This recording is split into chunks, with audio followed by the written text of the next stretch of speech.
Ladies and gentlemen, good day to you all. Today, I am honored to share with you a tale of legend and wonder, the story of Lan Caihe. Lan Caihe is one of the renowned Eight Immortals in Chinese mythology.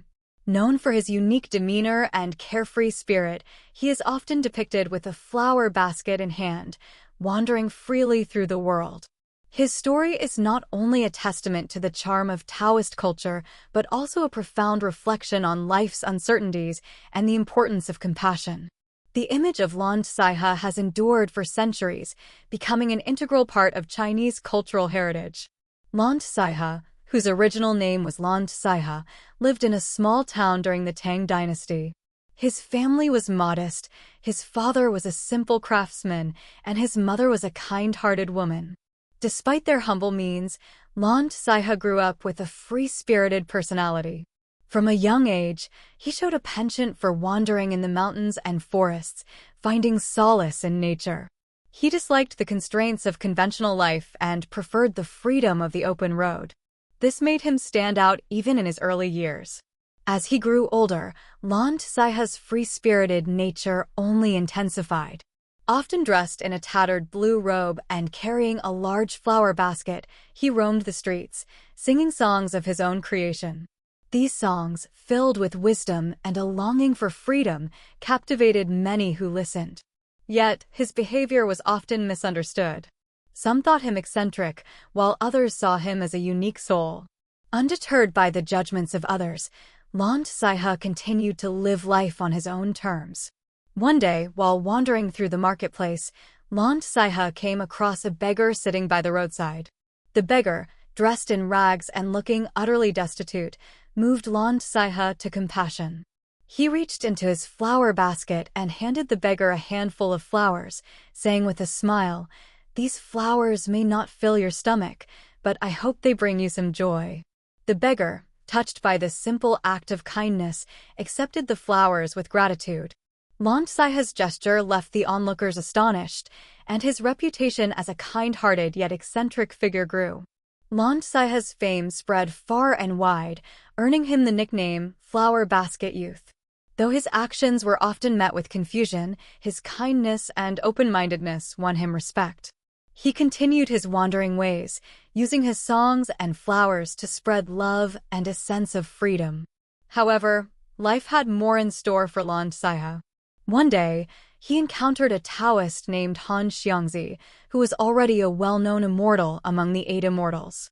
Recognizing Lan Caihe's unique spirit, Han Xiangzi decided to take him under his wing and teach him the ways of Taoist cultivation. Lan Caihe, who had always yearned for a life beyond the ordinary, was deeply moved by Han Xiangzi's offer and agreed to learn the ancient arts. Under Han Xiangzi's guidance, Lan Caihe's spiritual powers grew stronger. He learned various Taoist techniques and gained a deeper understanding of Taoist philosophy. He realized that true cultivation was not just about acquiring supernatural powers, but also about having a compassionate heart and helping others.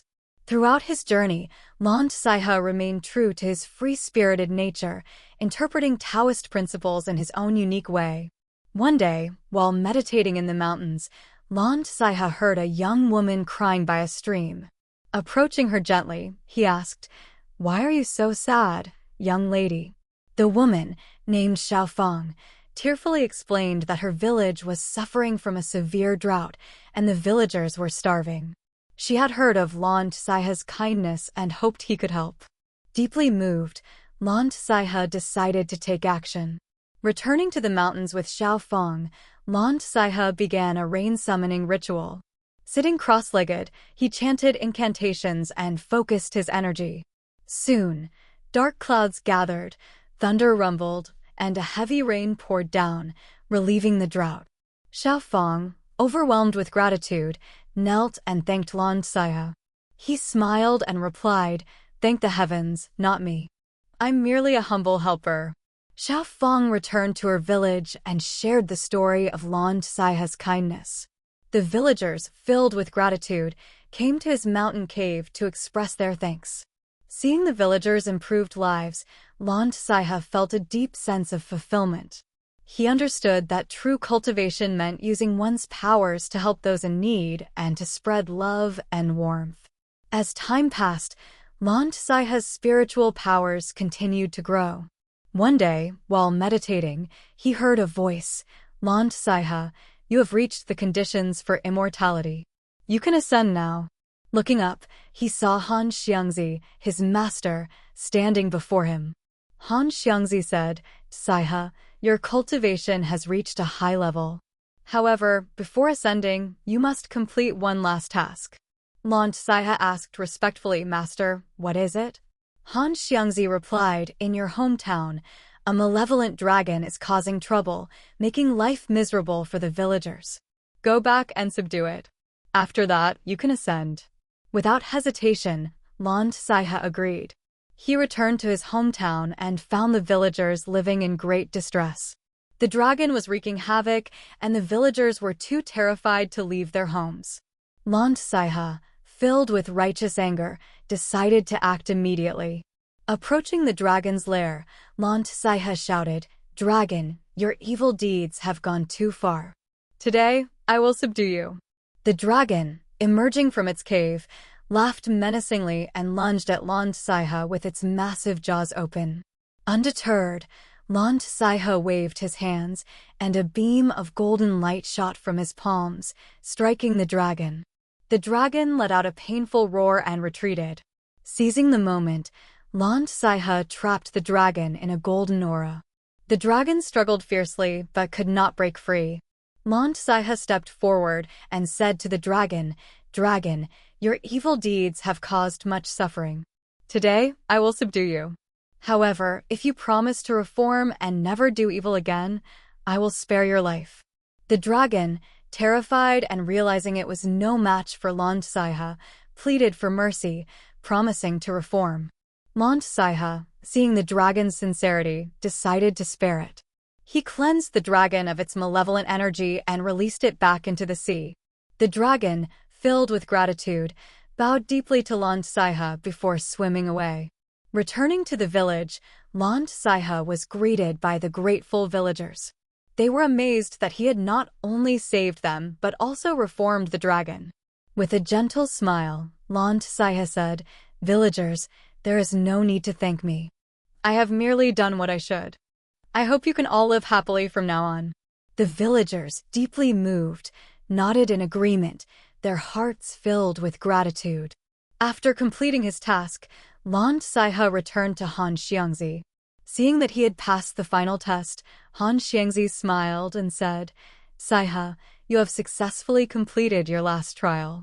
Now you can ascend to immortality.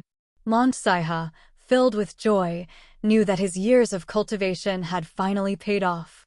Guided by Han Xiangzi, Lan Caihe arrived at a mysterious cave.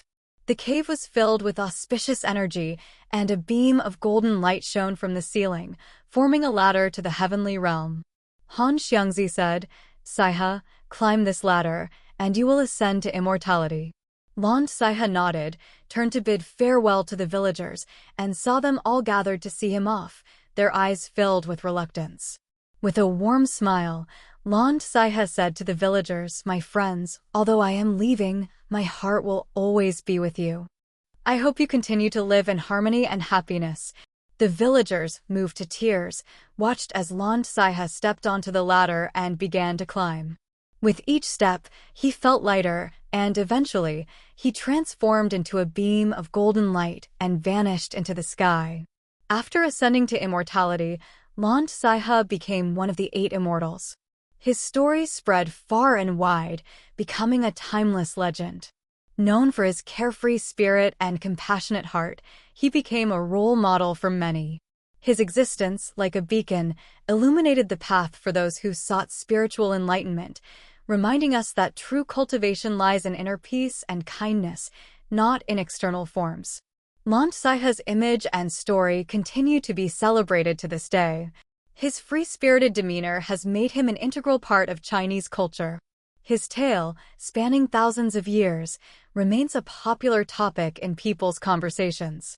He is not just an immortal, but a cultural symbol representing the wisdom and inclusiveness of ancient Chinese culture.